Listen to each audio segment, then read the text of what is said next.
Hey hello guys, welcome back to our new video. और बहुत दिनों के बाद में आज वीडियो शूट हो रहा है और ये वाली जो सीरीज़ होगी पूरी, तो आपको इसमें पता चलेगा किस तरह से प्लेसमेंट की शॉर्ट लिस्टिंग होती है, बाकी सब चीज़ें। तो आज फर्स्ट जो वीडियो बनेगा it's all about short listing.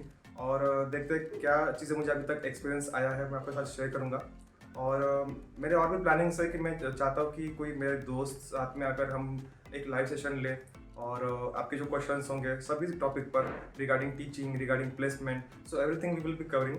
तो मुझे एक ही चाहिए सपोर्ट आपसे कि आप सब्सक्राइब कीजिए चैनल को। मैं देख रहा हूँ कि बहुत लोग वीडियो देख रहे हैं पर सब्सक्राइब का बटन नहीं दबा रहे, तो मुझे मोटिवेशन कैसे मिलेगा। तो आपके लिए मुझे इतना अगर करना है, मुझे मेरे पास टाइम भी बहुत कम है क्योंकि मैं भी प्लेस हो चुका हूँ, तो मुझे 10-15 दिनों में कंपनी में निकलना पड़ेगा और बहुत हेक्टिक शेड्यूल रहेगा फिर बाद में।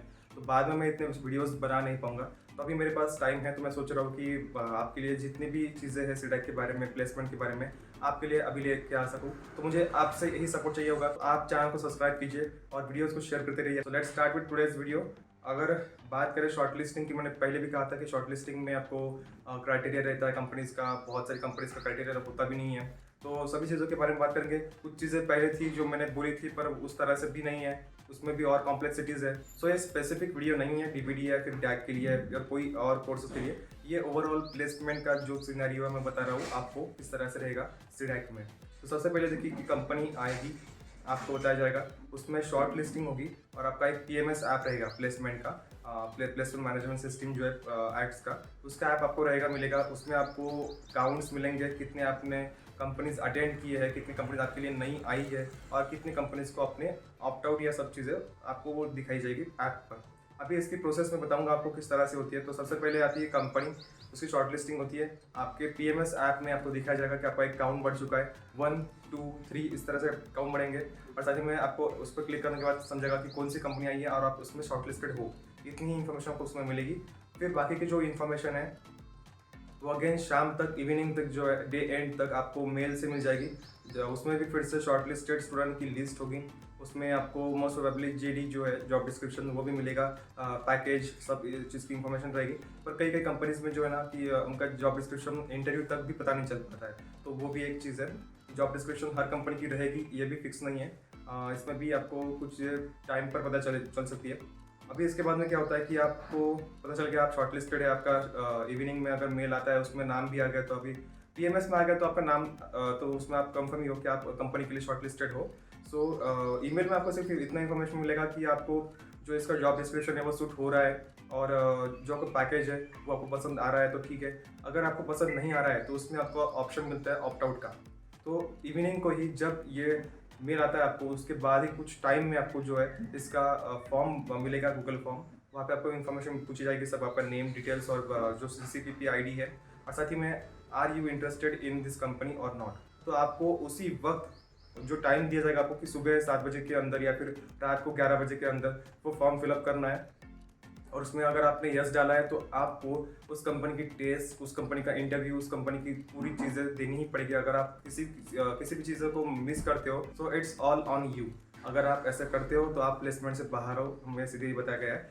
तो अगर आपको लगता है कि ये जॉब डिस्क्रिप्शन मुझे पसंद नहीं आ रहा है, ये पैकेज मुझे अच्छा नहीं लग रहा है, तो मैं इस कंपनी को ऑप्ट आउट करता हूँ, तो ऑप्ट आउट आप कर सकते हो, इस पर कोई प्रॉब्लम नहीं है। और शायद से एक बार हमें बताया गया था कि आप 5 कंपनी तक ऑप्ट आउट कर सकते हो, फिर बाद में बताया गया था कि आपको प्रॉब्लम नहीं है, आप कोई भी कंपनी को कर सकते हो ऑप्ट आउट।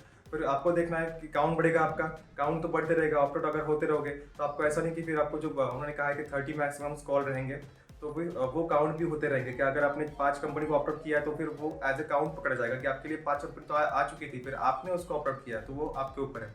और साथ ही में ऑप्ट आउट करने के बाद आपको फिर जो है ना उस कंपनी का फिर पेपर और वो सब चीज़ें देने का काम नहीं है, टेंशन नहीं है। तो अगर आप यस करते हो तो आपको फिर नेक्स्ट डे सुबह या फिर कभी भी उसका टेस्ट का टाइम रहेगा, एक मेल आएगा कंपनी की ओर से, वो टेस्ट आपको देनी है। और वो टेस्ट देने के बाद में फिर आपका अगर शॉर्ट लिस्टिंग होता है अगर फिर से, तो आप जो है इंटरव्यू के लिए आपको बुलाया जाएगा। और साथ ही में कुछ कंपनी जो है वो प्रेफर करती है 2 पेपर भी होता है, पर मोस्टली नहीं होता है, सभी लोगों का एक ही पेपर होता है। उसमें आपको सभी चीज़ें जो है डिटेल में बताऊंगा और चीज़ें। बाद में एक स्पेशल जो पेपर्स है किस तरह से होते हैं कंपनीज के, उन पे वीडियो बनाऊंगा, उनके कुछ सैम्पल क्वेश्चंस और वो सब चीज़ें आपको दिखाऊंगा कोई एक वीडियो में सेपरेटली। सो ये होने के बाद में आपका मोस्टली एक ही पेपर होता है, उसके बाद में इंटरव्यू होता है। इंटरव्यू में आपको 2 इंटरव्यू होंगे, जो टेक्निकल इंटरव्यू है और एक HR इंटरव्यू है।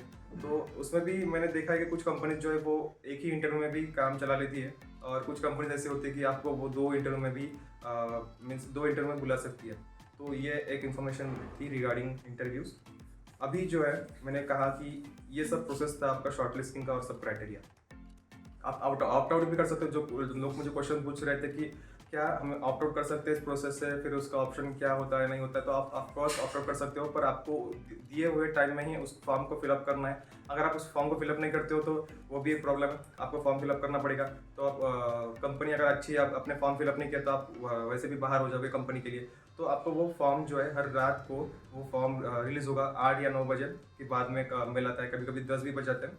तो आपको उस टाइम पर मीन्स अलर्ट रहना है, मेल चेक करते रहना होगा और बस आपको फिल करना पड़ेगा फॉर्म। अभी देखते हैं कि कंपनी आ चुकी है, शॉर्टलिस्ट कर चुकी है, उसके बाद में ये सब चीज़ें आपकी होंगी इंटरव्यू, और ये आपके ऊपर डिपेंड है कि आप किस तरह से परफॉर्म करते हो। बट शॉर्टलिस्टिंग का ही क्राइटेरिया जो है कभी कभार समझ में नहीं आता आपको, तो उस चीज़ के बारे में बात करते हैं। अभी मैंने कहा था कि 10th 12th UG और CCE के आपको सभी इसमें थ्रू आउट 60% कुछ कंपनी लेती है। ये जो हमने सुना था हमारे बैच के प्रीवियस बैच से भी, वो भी आप सुनते जाओगे आगे।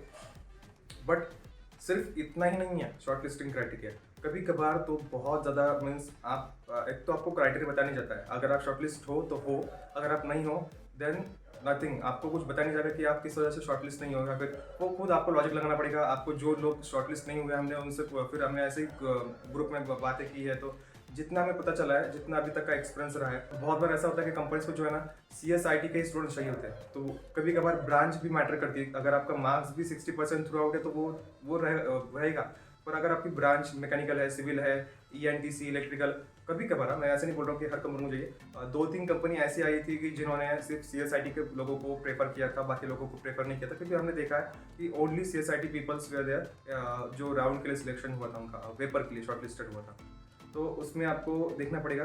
मैंने एक चीज़ ऑब्जर्व की है, जितना मैंने अभी तक किया है, अभी और मेरे दोस्त भी मैं चाह रहा हूँ कि लाइव एक सेशन किया जाए उनके साथ भी, तो ऑफकोर्स वो भी करेंगे। पर देखिए मैकेनिकल और सिविल वालों को मुझे लगता है कि कम कंपनीज जो है ना प्रेफर करती है। अगर मैं बाकी ब्रांच के बारे में बात करूँ तो अगर मैं सबसे पहले बात करूँगा एक एग्जांपल के साथ में, जैसे अगर 8 कंपनीज आई है तो 8 में से जो है कि 3 कंपनी ने या फिर 4 कंपनी ने मैकेनिकल वालों को सिलेक्ट नहीं किया, मैकेनिकल सिविल वालों को शॉर्टलिस्ट ही नहीं किया। उसमें से इलेक्ट्रिकल अगर है किसी का ब्रांच तो मोस्ट प्रोबेबली उनको 2 या 3 कंपनी ने सिलेक्ट नहीं किया, इस तरह से हो सकता है। और CSIT वालों को तो फिर वो सिलेक्ट होते हैं, उनको तो ब्रांच का प्रॉब्लम नहीं है, फिर वो जो है उनका परसेंटेज जो है वो भी मैटर करेगा उधर। तो ये एक चीज़ थी। कहीं ना कहीं मुझे अभी लगा है कि मेरे पास जो कंपनीज का काउंट था वो एट द मोमेंट अभी जो है वो 9 कंपनीज का काउंट है, और मैं अभी सिलेक्ट हो चुका हूँ, तो अभी बढ़ेगा नहीं काउंट, अभी मेरा उतना ही है। तो मेरा 9 के आसपास कंपनी जो है मुझे लगी है, पर अभी तक लगभग 12-13 प्लस कंपनीज आ चुकी है। तो मेरे कुछ कंपनीज के लिए शॉर्टलिस्ट नहीं था, मेरी ब्रांच इलेक्ट्रिकल थी, तो कुछ कंपनीज के लिए शॉर्टलिस्ट नहीं था। तो मैक्सिमम काउंट अभी तक का 12-13 होगा, तो मुझे अभी तक का 9 था, तो कुछ लोगों के अभी तक 5 या 6 काउंट भी है। तो ये भी चीज़ है कि आपका काउंट जो है it depends on all things. Means अभी ये तो 2 चीज़ें बताई मैंने कि 60% का क्राइटेरिया और आपका ब्रांच का क्राइटेरिया। अभी जो है इसमें और एक चीज़ कंसिडर करने का होगा, वो है गैप ईयर्स। तो ये भी बहुत मैटर करता है।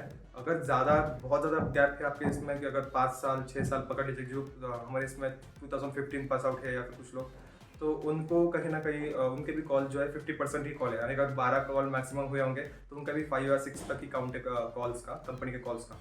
तो ये भी एक चीज़ है। मैं ये नहीं कर रहा हूँ कि आपको जॉब मिलेगा ही नहीं, आपको ये सब होगी नहीं। कहीं ना कहीं स्टार्टिंग में इससे फ्रस्ट्रेशन बनता है बॉस, क्योंकि जॉब तो सबको मिलने वाला है, ये गारंटीड है। क्योंकि पिछले साल का रिकॉर्ड जो है, इसके पहले भी रिकॉर्ड जो है देखे, तो पुणे रीजन या मुंबई रीजन में तो मुझे नहीं पता कि ऐसे कुछ लोग हैं कि जिनको जॉब मिलने में ज़्यादा दिक्कत हुई है। हाँ, कई बार होता है कि आपको डिले हो जाएगा, आपका कॉमन प्लेसमेंट में नहीं होता है, फिर आपको ऑफलाइन कैंपस जो है स्पेसिफिक सेंटर के लिए वो होगा, उसमें होगा, पर उसमें होगा आपका प्लेसमेंट। पर फिर प्लेसमेंट होने में और पैकेज जो है वो मिलने में वो डिफरेंट चीज़ है, क्योंकि पैकेज भी आपको मन का चाहिए आपके। अगर पैकेज कम मिलेगा और उससे प्लेसमेंट हो जाएगा तो फिर आप बाहर से भी वो चीज़ें कर सकते थे। तो वो एक चीज़ आ जाती है कहीं ना कहीं। बहुत फ्रस्ट्रेशन, एक स्ट्रेस लेवल हाई होता है इस during all the round process, क्योंकि क्या होता है कि कंपनीज हर रोज़ आती है, कहीं कहीं शॉर्ट लिस्टिंग होती नहीं है, तो आपको उसका भी दुख रहेगा कि यार उसका शॉर्ट लिस्टिंग होगा, मेरा नहीं हुआ। अब बहुत लोगों का हुआ है, फिर मेरा नहीं हुआ, फिर ऐसे चीज़ें भी आपको परेशान करती है। तो अभी जो है ना, अभी बहुत कम मीन्स 10 या 12 दिन ही हुए प्लेसमेंट शुरू होकर, तो अभी और कंपनीज बाकी है, बहुत बेहतरीन कंपनीज भी आना बाकी है। तो अभी भी हम इस चीज़ को रूल आउट नहीं कर सकते कि बहुत प्रॉब्लम होती है। बस स्टार्टिंग में ऑफकोर्स आपको मिलेगा कि जो कंपनीज आती है हायर पैकेजेस के साथ में, तो आपको कहीं ना कहीं शॉर्ट लिस्टिंग का प्रॉब्लम वहाँ पे होने वाला है। तो इससे देखने वाली बात ये बनती है कि सीसी में मार्क्स अगर कुछ लोगों को ज़्यादा भी है, पर उनके ब्रांच या फिर उनके गैप ईयर्स भी उनके लिए मैटर करते हैं। अगर 2-3 साल का है तो एक्चुअली वो भी मैटर नहीं करता है, 2-3-4 साल का। पर उससे ज़्यादा अगर हो तो फिर प्रॉब्लम आना शुरू होती है कि जो लोग 5-6 साल का गैप लेके आते हैं, तो कहीं ना कहीं दिक्कत तो आती है। तो बिल्कुल भी फ्रस्ट्रेटेड मत होना जब भी ये राउंड शुरू होंगे, जब भी प्लेसमेंट शुरू होगा, क्योंकि किसी न किसी को ये दिक्कत तो होने वाली कि शॉर्ट लिस्टिंग का प्रॉब्लम आया है उसको, या फिर कंपनीज का ऐसा लग रहा है आपको। आप ऐसे भी देखोगे कि यार मैंने गलती तो नहीं कर दी डीबीडी कोर्स लेके या फिर ऐसी चीज़ें। तो मुझे नहीं लग रहा कि अप्रोप्रिएट वे है अभी इस पर कमेंट करना। कंपनीज आएंगी और सारी, तो और भी क्राइटेरिया समझेगा। अभी मैं तो अभी 9 या 10 मैं बोल रहा था, मेरे अकाउंट्स है 9 काउंट, और 12-13 कंपनीज आ चुकी है। तो मैंने उस कंपनी का अभी तक का एक्सपीरियंस लिया है। तो वो लोग अभी तक प्लेस नहीं हुए हैं, तो उनसे भी इंफॉर्मेशन लेते रहूँगा कि आगे क्या हुआ है, कैसे चीज़ों में शॉर्ट लिस्टिंग हुई है नहीं हुई है। तो ये आपको चीज़ें आने वाले दिनों में मैं आपको बताऊंगा और भी। तो अगर आप पे डाउट्स और कुछ क्वेश्चंस है तो आप मुझे जो है ना, एक तो इंस्टाग्राम पर पूछ सकते हो या फिर आप मुझे कमेंट सेक्शन में पूछ सकते हो। और अभी क्या होता है कि बहुत लोगों ने क्वेरी की थी प्लेसमेंट के बारे में, तो मैंने अभी सोचा कि प्लेस हो चुका हूँ तो मैंने ये वीडियो बनाना शुरू कर दिया। और हर किसी को जो है ना रिप्लाई करना पॉसिबल नहीं है, तो आप लोग जो है क्वेश्चन भेजिए, मैं उनको पढ़ूंगा ज़रूर और उनको वीडियो में शामिल ज़रूर करूंगा। तो उसमें कोई डाउट नहीं है। फिर से लास्ट में यही कहूँगा कि आने वाले वीडियोस बहुत ज़्यादा और इन्फॉर्मेशन लेकर आऊँगा। साथ ही में कुछ क्वेश्चंस में छूटे तो आप भी मुझे कमेंट सेक्शन में पूछ सकते हो। और इसमें मैं फिर से बता रहा हूँ, 2 या 3 दिनों के बाद मैं फिर से एक लाइव सेशन करूँगा। तो आपको वीडियोज़ को शेयर करना है, चैनल को सब्सक्राइब करना है, और इसी तरह से मैं आपके लिए वीडियोज़ लेके आऊँगा। और मिलते हैं अगले वीडियो में, तब तक के लिए स्टे ट्यून्ड।